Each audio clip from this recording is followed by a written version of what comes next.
It's time to join Montana's very own and your voice for agriculture, Talkin' Ag Lane Nordland, for today's Lanecast. Hello, everyone, and welcome back to another agriculture conversation here on the Lanecast Ag Podcast. Thanks for joining us on our podcast platforms, and also those of you streaming this live or after we went live on our social media pages. Make sure and subscribe to the podcast on our podcast platforms, along with tuning in here on Facebook, Twitter, and YouTube. And for some time on the Western Ag Network, we have been following a very important story to Western public lands grazers, that being the U.S. Forest Service's pursuit to shoot Estray cattle in New Mexico from a helicopter. This first occurred in February 2022, and thanks to pressure to groups like the New Mexico Cattle Growers Association and other stakeholders, many thought that the Forest Service would back away from this lethal option of shooting cattle from a helicopter in the Gila National Wilderness. Well, we found out last week the Forest Service is not giving in to the pressure nor looking at science-based evidence of estray cattle in the Gila National Wilderness. Today, we will be joined later on in our conversation by the New Mexico Cattle Growers Association President, rancher Loren Patterson. In addition, my colleague on the Western Ag Network, also with the Fence Post magazine, Rachel Gabel, is going to be sharing her insight on this very important matter. She's been covering it since day one. And from the legal perspective, Wyoming-based attorney Karen Budd-Falen will join us. She's representing the New Mexico cattle growers along with other stakeholder groups in their effort to stop the U.S. Forest Service from creating a precedent that could have irreparable harm to public lands ranchers across the nation. Again, it's going to be a very insightful topic here today, a very important topic for Western ranchers, and it's not just impacting New Mexico producers, but producers across the West. So we thank you for joining us here today. When we come back, we'll be joined by the New Mexico Cattle Growers Association, Loren Patterson, as I mentioned a little bit later on. But first off, joining us will be the one and only Karen Budd-Falen of Wyoming and Colorado's Rachel Gabel, right after these messages. Working to preserve the ground for the next generation. Shouldn't your cow herd be built for the future too? Identity Beef provides DNA testing for 17 critical traits on a 1 through 10 scale, along with indexes and parentage. This tool aids in selection and management of commercial females and provides marketing opportunities to build your herd for the next generation. Use code RADIO to get 20% off your next Identity Beef order. Learn more about Identity. Go to neogen.com or call 877-443-6489. As we come back today for more agriculture conversations here on the Lanecast Ag Podcast, we are talking more about the actions that the U.S. Forest Service is going to conduct here this week in terms of killing estray cattle in the Gila National Wilderness of New Mexico. We're joined today by my colleague, Rachel Gabel with the Fence Post magazine and with the Western Ag Network, and Wyoming-based attorney Karen Budd-Falen. And Karen is representing the New Mexico Cattle Growers Association and other stakeholder groups that have been fighting against, for over a year, the actions of the U.S. Forest Service, which initially did a round of aerial gunning a year ago at this time. But as we look at this situation, Rachel, I'm going to start with you as a producer yourself, as an agricultural journalist. What has it been like following this story for a year, sharing the perspectives of agricultural leaders from also the U.S. Forest Service perspective? What really has been the takeaway in your process of really going through and seeing just what this aerial gunning has done on the landscape there in the Gila? Well, thanks, Lane. It's really been an interesting process. I've been following this for, I don't know, well over a year. This whole issue dates back to when a grazing allotment was abandoned and some cattle were left. And of course, the Gila Wilderness is very rough terrain. It's not easy to gather cattle off of the wilderness. And once that allotment was abandoned, eventually the Forest Service did away with the grazing allotment, period. And there was no one there.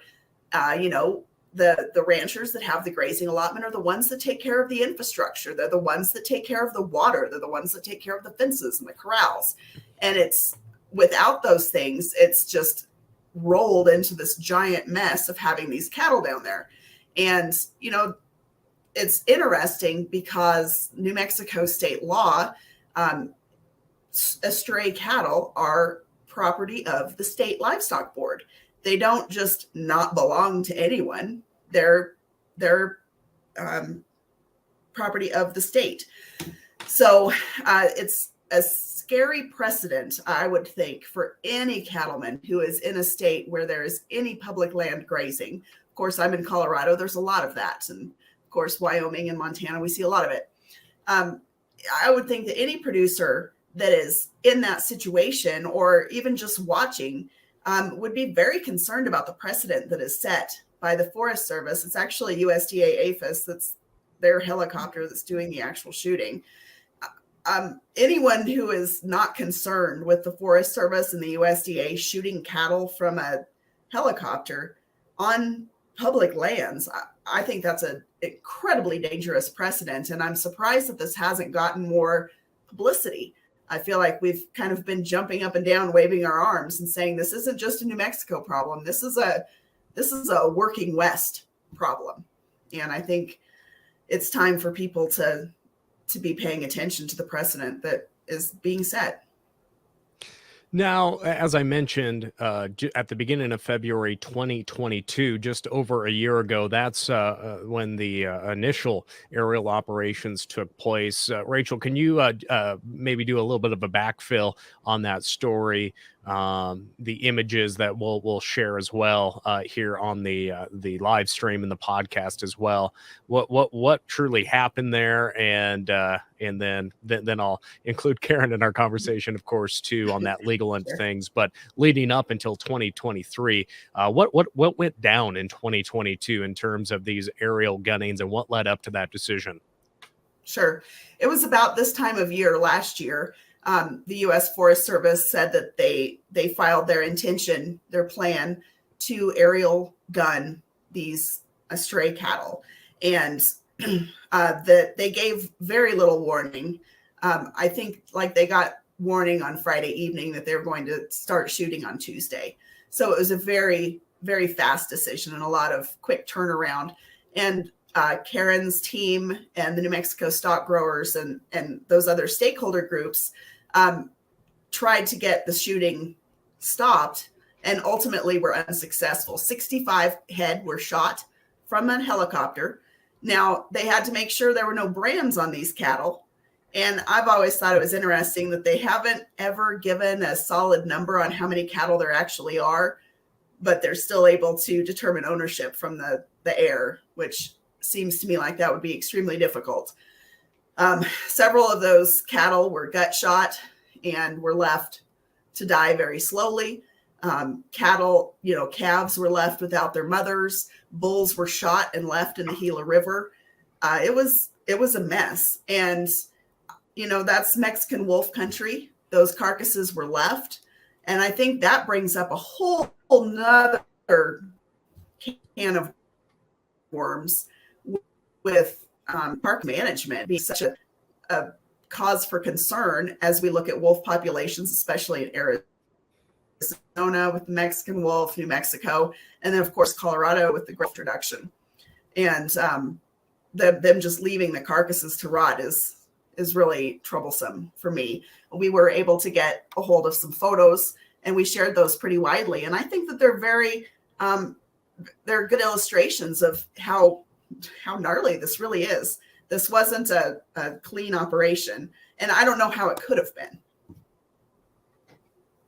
Now, a few weeks ago, I had the chance to sit down with Bronson Korn. He's president-elect of the New Mexico Cattle Growers Association, and he shared his perspective as a grower leader and the efforts that the association and other stakeholder groups have been putting forward. And joining us from Wyoming, Karen Budd-Falen, an attorney at law there, represents the rural community on multiple fronts with multiple issues that impact the livestock industry in particular. Karen, when you were first approached by the New Mexico cattle growers and the other coalition of groups down that way with this topic, what were some of the red flags that you saw pop up immediately in terms of what the U.S. government was doing could ultimately set a precedent that was very dangerous for all public lands ranchers? Thank you, Lane. I think the first thing that really jumped out at me was the fact that the Forest Service doesn't have any regulations allowing the shooting of cattle, period. There's nothing in statute, there's nothing in their regulations, there's nothing in their handbooks. And so for the Forest Service to claim that it's got the ability to just to sort of decide on its own without a statute or a regulation allowing it to act is really concerning to me. The Forest Service are trying to sort of split this thing because it is clear, as Rachel said, that estray livestock, unbranded livestock, belong to the state of New Mexico. And the state of New Mexico has made it clear that they claim these livestock. And so the Forest Service is trying to say, well, they're not really estray livestock, they're feral livestock. And you say, okay, so what is the legal difference between feral and estray? And you don't get really anything that you can get your hands on. There's nothing to say so that some other rancher can look at it and say, okay, here's the definition. I know what's feral. I know what's estray. Because it's all this sort of touchy-feely, I kind of know it when I see it, which is a frightening way, in my opinion, for any federal agency to act, is to be able to take this authority and just make up definitions and not give the public, the producers, any chance to comment on what these definitions are. So that was really the first thing that bothered me. I think the second thing that bothered me was the tightness of time. And quite honestly, I think that that was intentional. I think that the Forest Service thought if we give these people a chance to comment, if we give the court system a chance to work, there may have been a different outcome. You give somebody 3 days notice and you have to go into court in 3 days, prepare all the documents. It's not like you can just go knock on a judge's door and say, can you hear my case? You have to prepare a complaint and a motion for temporary restraining order and have all the affidavits in place. And when you're talking about a small law firm going against the U.S. Justice Department, which is the largest law firm in the world, I think that stacks a lot of cards against the landowners. And I think that that was intentional to do it that way. I think their documentation was ridiculous. They said that there's no environmental impact. Well, shooting a bull in a river is an environmental impact. I mean, that's not very hard to understand. But this latest decision, even though we have the pictures of bulls being shot in the river, the federal government found no environmental impact. And when you ask the Forest Service about it, their answer is, we're using our best capability. We're going to try our best not to shoot cattle in the river. We're going to try our best not to gut shoot cattle. The problem is when you're in a wilderness, and so these animals aren't used to a lot of noise anyway, and you're swooping in with a helicopter on a bunch of animals that aren't used to the noise, they're going to be afraid. They are going to take off running as fast as they can. I mean, we have a ranch north of Cheyenne. The truth is, if you swooped in on our cattle with a helicopter, they'd run. That's the nature of any animal. And so to say that, oh, this is a quiet, safe, very humane operation just doesn't make any sense to any producer that understands how cattle work. Now, it was just late last week when the U.S. Forest Service announced that they would be moving forward. They have actually locked down the wilderness area to prepare for the area's aerial assault, if we can call it that. That's going to start this Thursday, February 23rd, and run for 4 consecutive days. Now, the Forest Service has been under a lot of public pressure from the producers down in that neck of the woods, from the advocates of multi-use of our public lands. And just a few weeks ago, I was talking with New Mexico producers, and they're like, you know what? I think the Forest Service is really feeling the pressure that this is a horrible PR move as well. And then we move into the situation where they announce that, yep, we're going to go in, use the aerial method, and we're going to try to actually identify from the air livestock brands as well. But I do just want to cite the Forest Service in their response to them carrying out the aerial gunning of cattle here this week. The service is citing that in 2020 they found evidence of riparian damage, bank trampling of streams, overgrazing on stream banks, and received several accounts over the years of a bull charging visitors in the wilderness. And in my past conversation with Bronson Korn with the New Mexico cattle growers, this is over 500,000 acres or more, and they're looking at removing 150 head of cattle. Common sense would say that that's a lot of land for these cattle to be on and spread out. Rachel, from a journalistic aspect of things, as you dove into this past week's news up until today, what were some of the red flags that you've seen in the government's argument of why they want to proceed with this aerial gunning? Oh gosh, there's lots of red flags. I think the biggest one is probably dates back to the history of the lawsuits that have been filed against the Forest Service in relation to the cattle being on the Gila. There's an environmental group that has sued the Forest Service multiple times to try to get those cattle removed. And it's an interesting juxtaposition that an animal rights organization or an environmental group is the one calling for the aerial gunning and removal of these cattle. So I think that's interesting. And what group is that? What group is that, Rachel? Center for Biological Diversity. Mm-hmm. And I mean, they're as much an environmental group as they are a law firm. I don't know that you're an ag group or an environmental group. If you have that many attorneys working for you, I think you're a law firm. But there's a long history of lawsuits there from the Center of Biological Diversity. And there's the photos that the Forest Service made these decisions on were supplied not by the Forest Service, but by the Center for Biological Diversity, which is another red flag to me. I think the other red flag is in Colorado, where we have a lot of feral horses. I can't imagine if aerial gunning of feral horses that were unauthorized on the public lands or private lands for that matter, if the aerial gunning of feral horses or wild horses was ordered, what the backlash would be. So I think that's interesting. In the final decision, there were a number of photos of the overgrazing, and I thought it was interesting. And this was the rancher in me talking. There was some overgrazing there, but there was no cow poop, which would say to me that perhaps it was the giant elk herd there down in the Gila Wilderness, because there is a significant elk herd.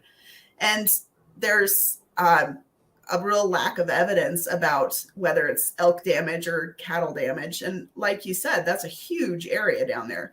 And that's a lot of room for 150 head. Between 50 and 150 head is what Forest Service said. So 50 cattle on 500,000 acres is not many. Another red flag to me was the carcass management, of course, in nearby Arizona. They're paying ranchers to remove carcasses. And in Colorado, as they're making way through their draft wolf plan, carcass management is a huge part of that. And that's something that's really being pushed by a lot of the animal rights and environmental groups as something very simple that you can do to keep wolf and livestock conflicts from occurring. So from the rancher side, that really strikes me as interesting. And the other thing is just the timing of when things are filed. Last, Lane, I know I've given you 5 million things here, but one more. I thought it was interesting. They said if anything was removed live from the Gila, they were going to go ahead and have it brand inspected. And they were doing that as it's called for in their forest rules. And it was almost like they said, but we're just, this is purely a gesture, because these aren't actually livestock. These cattle are a unique and invasive species to the forest, so they're not actually livestock. So I think that opens up a whole nother can of worms too. If they're not livestock and it's a unique and invasive species, then I would think that they would argue that they don't need to read the brands, but the cattle, even if they're not branded, still belong to the state of New Mexico. So it's just like this big circle of who has the right here. And I thought that a lot of the Forest Service answers that they gave in their press, I don't know if it was a press conference or just when they announced plans to shoot, they're supposed to have 75 days. And Karen can say exactly from what point to what point, but there's supposed to be a 75-day period in there. And their official answer was, well, that's for the lawyers to talk about. Well, and bringing a lawyer back into our conversation with Karen Budd-Falen, where does the Forest Service come up with the term unique invasive species in terms of these estray cattle, Karen? There is no statute or regulation or authority that defines unique invasive species. Congress has defined an invasive species in its statutes. There's no word unique in front of it, and cattle are not included in that list in any way, shape, or form. So again, it's the agency basically taking the position is the law is anything that I say it is, and I don't need statutory or regulatory authority to be able to argue what it is.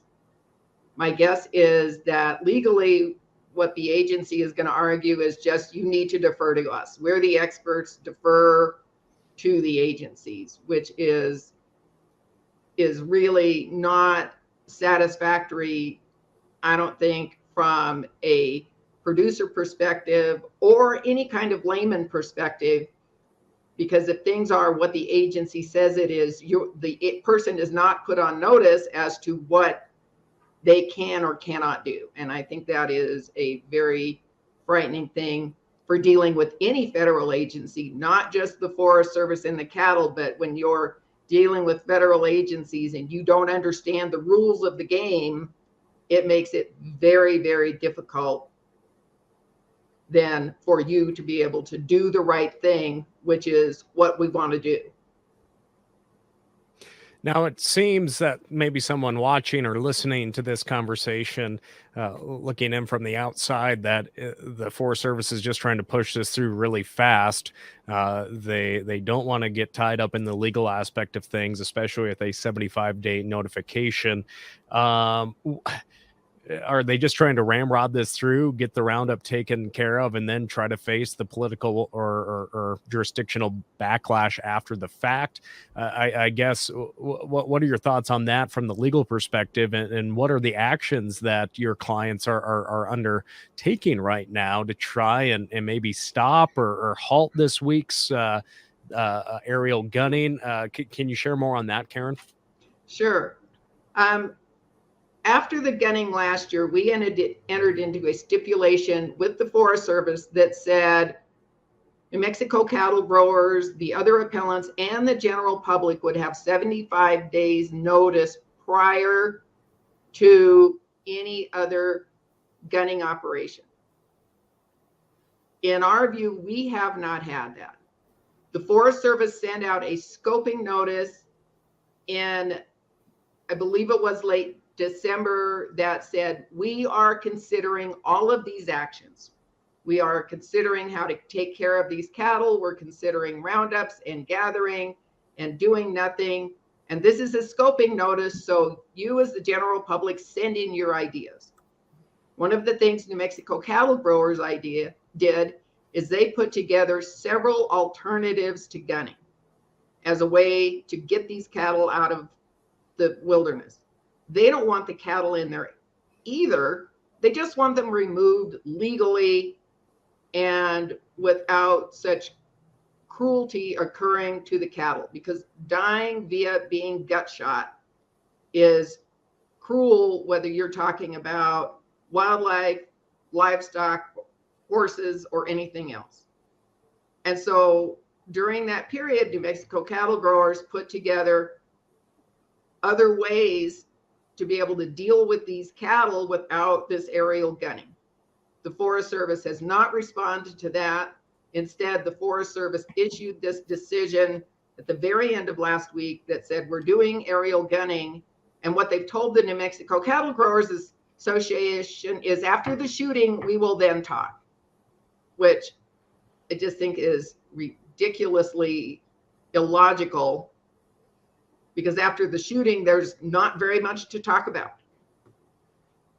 So we have problems with that. The New Mexico, without giving away too much in terms of legal strategy, which attorneys don't like to do, and they argue that their clients should not do that, the New Mexico Cattle Growers is looking at absolutely every alternative out there to get the shooting stopped before it starts next Wednesday.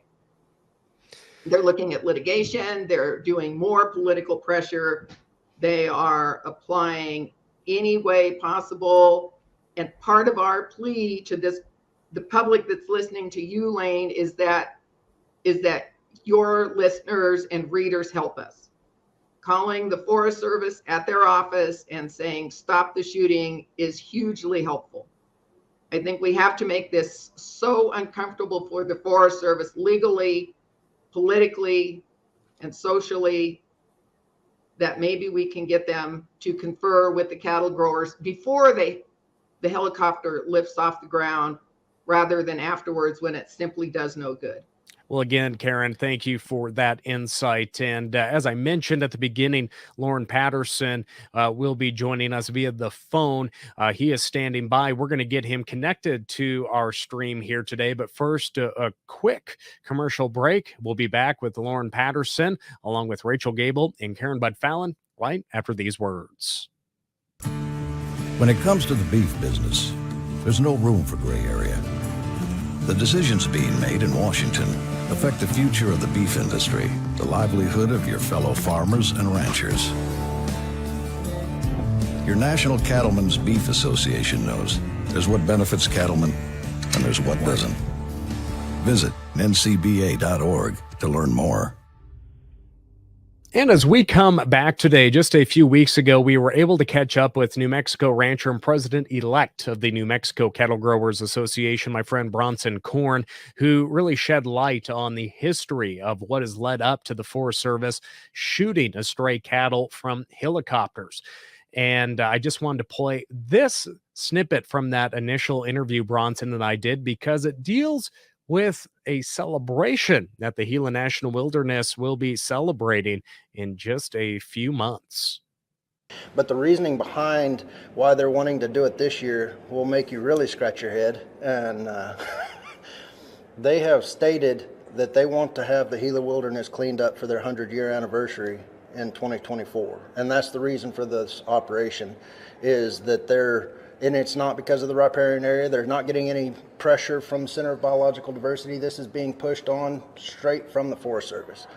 And that's the reason why, is they don't want unauthorized cattle on the wilderness for their 100-year anniversary. But Karen, I think it's important to point out that this is this the oldest national wilderness in the nation? Yes, Lane, this was the very first wilderness that was ever created by Congress under the Wilderness Act. And so the Forest Service is very proud of this particular wilderness area. And they're using that as one of the reasons, because this is the centennial anniversary of that Gila Wilderness. Now, also joining us On the phone is Loren Patterson. He's president of the New Mexico Cattle Growers Association, and we know how technology goes.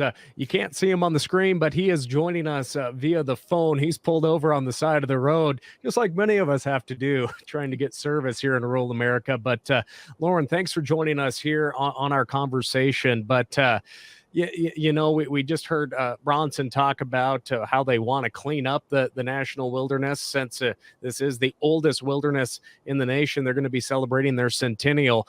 As a producer, how does that make you feel, especially as you have all gone through the legal hoops of just trying to stop aerial gunning? What is your reaction when you read and find out about this is a tool just to clean up the park so they can have a little birthday cake and ice cream here for a centennial? Well, I thank you today for letting me be on, but it's kind of disgusting that ethics don't matter to them. Cruelty to animals don't matter to them. What's most important is, like you say, a centennial celebration, particularly knowing that the likelihood of anybody going into this area for that celebration is extremely low.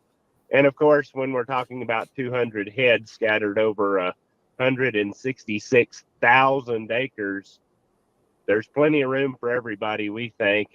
And although we don't believe that these cattle need to be there any more than the Forest Service does, we do think there's an ethical and right way to go about getting those cattle out that doesn't include shooting them from a helicopter. Now, obviously, Karen has been working the legal side for the association and the other stakeholder groups.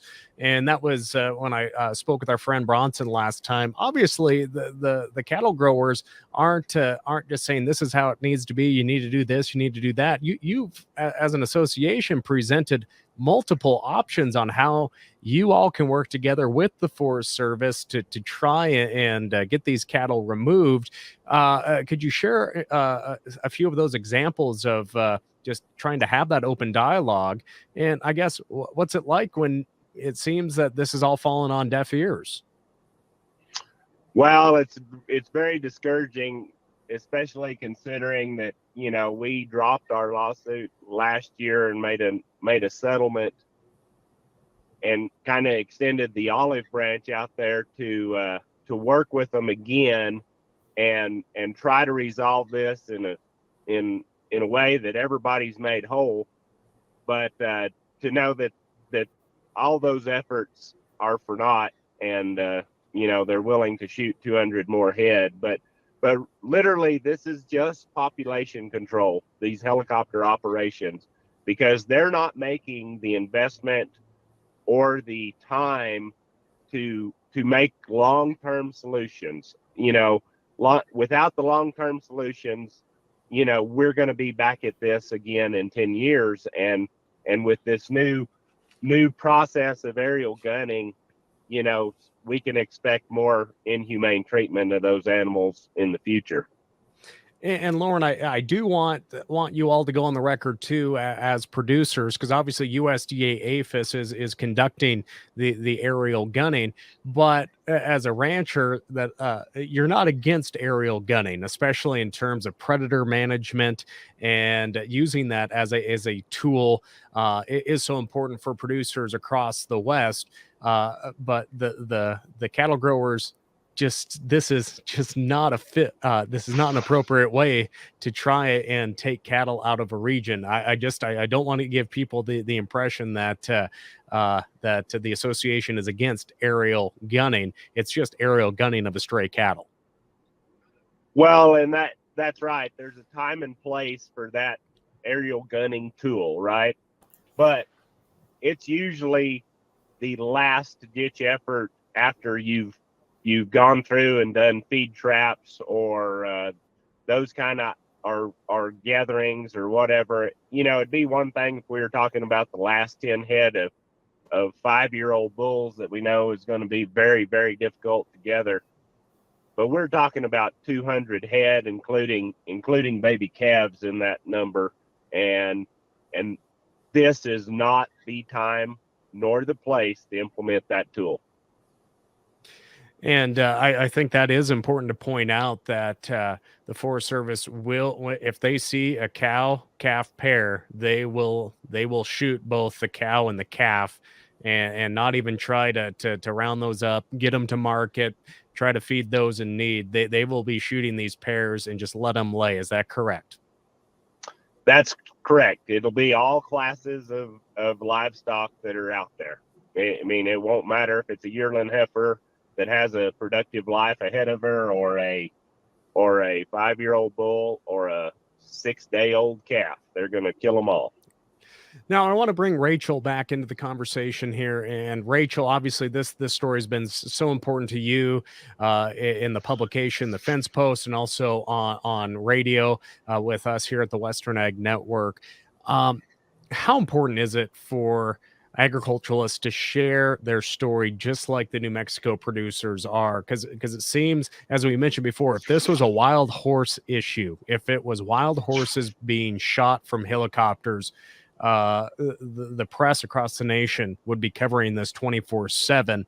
How important is it for us in ag media to cover this, but also trying to get this outside of the New Mexico region and get this on the national news and continue to follow up on it as you have for quite some time? Oh, absolutely. It's incredibly important because it's such a dangerous precedent. So much of the working West relies on public lands that to allow this to happen and have to allow the U.S. Forest Service to be able to go back later and say that, they did it in the Gila, so they could certainly do it in, public lands in any of these Western states. That I would hate to see sheep that wander off of private land onto public land, or that don't get brought down properly. And there's sometimes it's hard to gather. So I just can't imagine allowing this precedent to move forward, especially given that USDA APHIS is the one looking through the scope and pulling the trigger. It baffles me that they are thumbing their nose at the state of New Mexico. They're not, like, where are all of the animal rights activists on this? Because truly, if in Colorado, and I know Colorado is a little different politically than a lot of places, but people don't even like helicopter gathers of horses. So I can't imagine even proposing that this be done in any other instance. And it's certainly not isolated to the Gila. If it can happen there, then it can happen on public lands anywhere. So I think it's incredibly important that this story be told. And I'm grateful that I've been the one telling it, and I'm grateful that more people are hearing it. But I think, we've got to keep getting this out, because it's just ludicrous that this isn't major headline news. Now, Loren, back to you. Obviously, the U.S. Forest Service is a part of the United States Department of Agriculture. I know you all have been beating your drum so loud, and on the legal front, Karen and her team have been fighting on your behalf. Has the Secretary of Agriculture even seen this headline? Has he responded, or does he refer back to, we'll let the lawyers handle this? Well, I think he's seen the headline by all means, because we've been pretty vocal about it, and we've had multiple conversations at the Washington, D.C. level with our affiliate organization, National Cattlemen's Beef Association in particular. The Public Lands Council has taken this as high up as we possibly can, and we've had a senator here in the state that I know has spoken directly with Secretary Vilsack. It just seems like they've got this idea in their mind, and we just can't seem to turn it, even though we have public support behind us. We had legislative support here at the state level, and some of our representatives have discussed this not only last year, but again this year. And then, of course, we've had that letter from the Western Caucus of congressional people, and I just cannot see how we're going to go forward with this. But we're gonna back our ears and bite the bullet and seek a judicial way to stop this. And of course, Karen's been involved since day one on this, and we appreciate her and her efforts. But it just seems like it's a fight we don't have to make if everybody will just come back to the table. And Karen, as you mentioned, this is a short time span to try to file an injunction when they truly say just last week, well, we're going to follow through with the aerial gunning. It's Monday as of this conversation, the 20th of February. They're going to start the aerial application on February 23rd. What is that like in terms of a legal team working on this issue and just trying to do everything on behalf of your client, all the options that they want to proceed with? What is that like in the walls of a law office in terms of trying to just to follow every legal route available? It is an all hands on deck situation.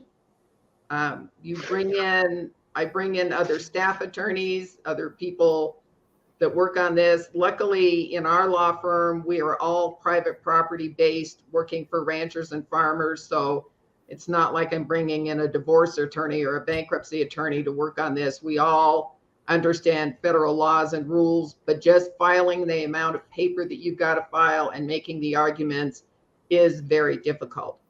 But it's the situation we were put in. We do our best for our clients every single day, and we are going to make this effort, the same effort this year that we did last year, and for every other client at Budd-Falen law offices.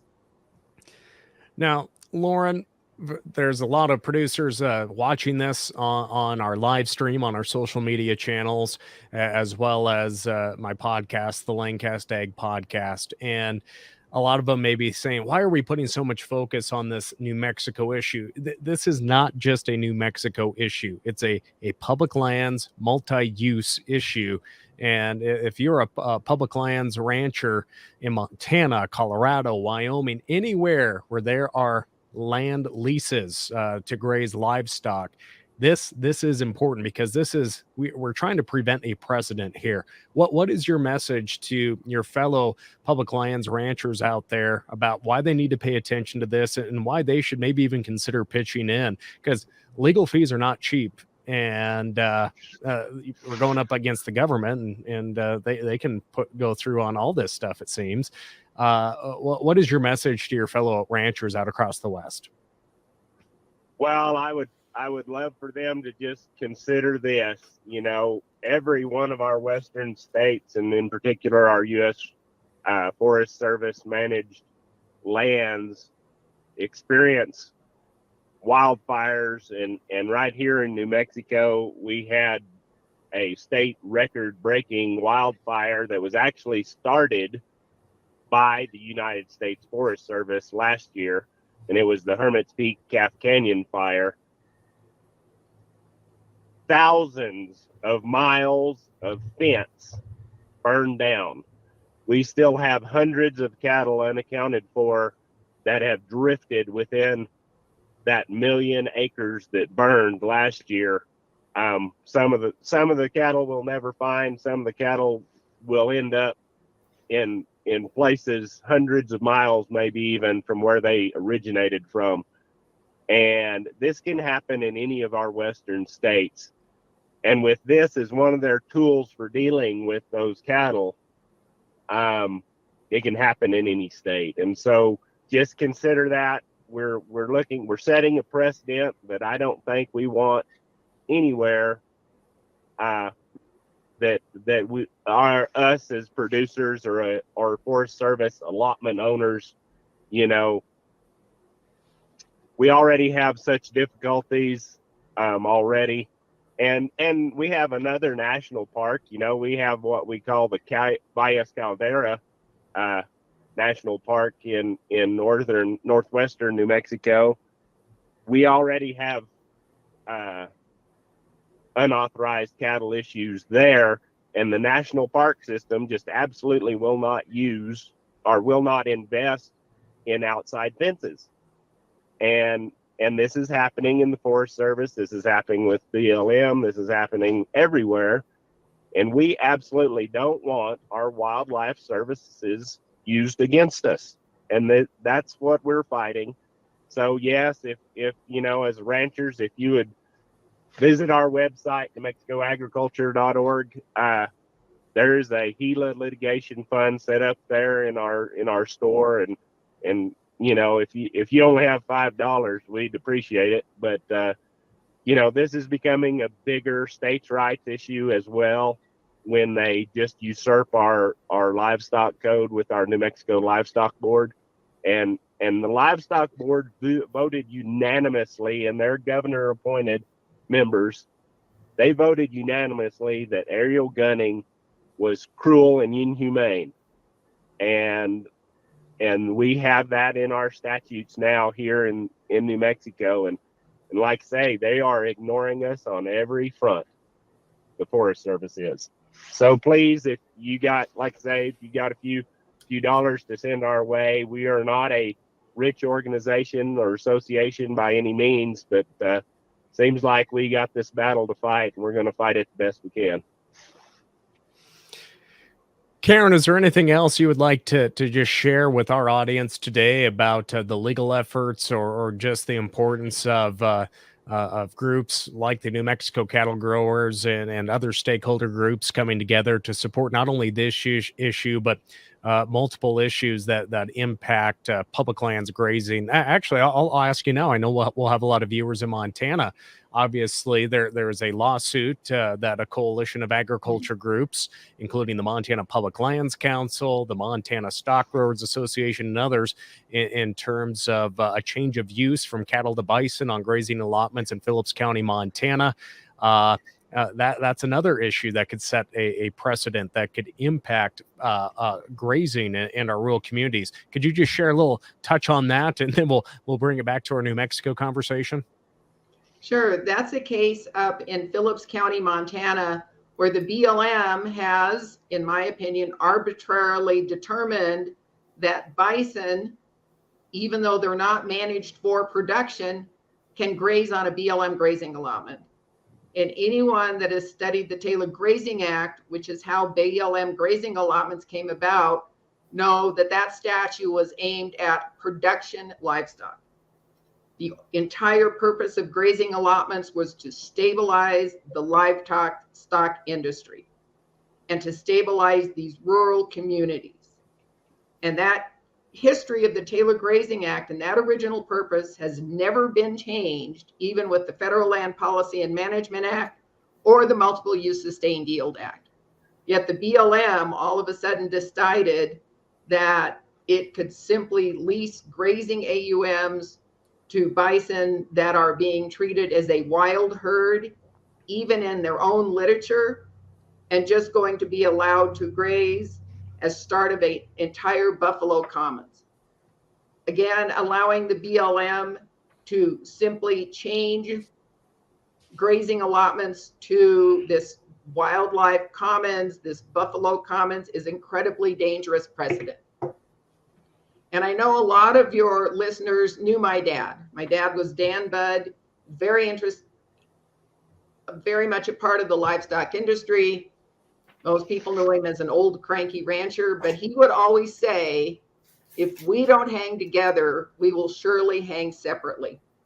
And that is my message to livestock producers across the West and even across the nation. We have to do better at standing up for each other, because otherwise we're going to get picked off one at a time until there's no one left to stand with you, and you will just simply die alone. And if we hang together, if we work together, if we support each other's causes, if we understand each other's issues, whether you're in Montana or Washington State or New Mexico or Arizona or my state of Wyoming or anywhere in between, we can band together and protect our way of life and our rural communities and have something to pass along to our children. And that's the key. Well, thank you for that, Karen, and also for your words of encouragement as well. Rachel, I'll give you the floor as well, and then we'll wrap up our conversation with Loren, who I know is pulled over on the side of the road. But Rachel, I guess what from the start and following this important story for Western ranchers, I guess what are some closing thoughts that you have for us here today? Sure. Well, I think it's important to realize and to remember that this is really a problem of the Forest Service's own creation by canceling the allotment where the cattle were. And by doing so, all of the infrastructure there has made it difficult, if not impossible, to gather these cattle. And I think it's also important to recognize that the New Mexico Cattle Growers Association has really bent over backwards and has offered multiple reasonable solutions to remove these cattle humanely. There's no one who, the shepherds are the ones that care for cattle. And it's the same thing in this case. They don't want those cattle shot, but they also recognize that they're unauthorized and they don't need to be there. But the U.S. Forest Service has let reason go by the wayside, and they're bound and determined to shoot those cattle. And I think it says a lot that the cattle growers have offered so many reasonable solutions. And I know it's been a long, drawn out process, and there's a lot of history to this, but I think it's very important that that this precedent be slowed down, because boy, it's just incredibly dangerous. And I think that it's just ludicrous that this is the solution that the Forest Service and the USDA have decided upon, even though it goes absolutely against state law. So there's a lot to unpack here, but at the end of the day, it's a dangerous precedent. Well, and with that, Loren, from your perspective as a volunteer leader there with the New Mexico Cattle Growers Association, obviously this is why folks join associations and pay dues, is to have a voice. Did you ever imagine that this would be one of the top issues through your presidency there with the cattle growers? Well, absolutely not, and it happened rather quickly. I was made president in December, and in the 1st of February of last year, bam, here we go with a nationally recognized issue, and I never thought I'd be so heavily involved, or that it would require as much time as it has. But it's an investment I don't mind making, because I'm just like a lot of people. I've got a daughter that she shows great interest in ranching, and she would be the 4th generation of my family to do it here in New Mexico. And I also own a U.S. Forest Service grazing allotment myself that we manage and operate and steward, on a daily basis. And so this hits very close to home for me, and just like a lot of producers out there, we face our challenges in the public eye as an industry and with public land use. But what I will say is COVID-19 gave us the podium to educate the 99 percentile that doesn't have a hand in agriculture, and this is one of the things. Public land use, we are stewards out there every day, and we don't get paid to do it. We do it because we love the lifestyle and we love what we do, and it's our calling. And we do a great job producing beef for the American consumer. And so we have the moral high ground here. We have the ethics. We have the science behind it. And, we've had a year to prepare ourselves since last year, when we had, just mere hours. And so we have a much better standing this year as we go forward over the next few days. And it's a fight we've prepared ourselves for. But, I won't lie. Karen is completely right. We need to hang together. We hang separately. So please, keep us in mind as you move forward through your day and through the next week. But it's a challenge that I accepted when New Mexico Cattle Growers members selected me as president, and I hope I've lived up to their standards of plain spoken integrity. So.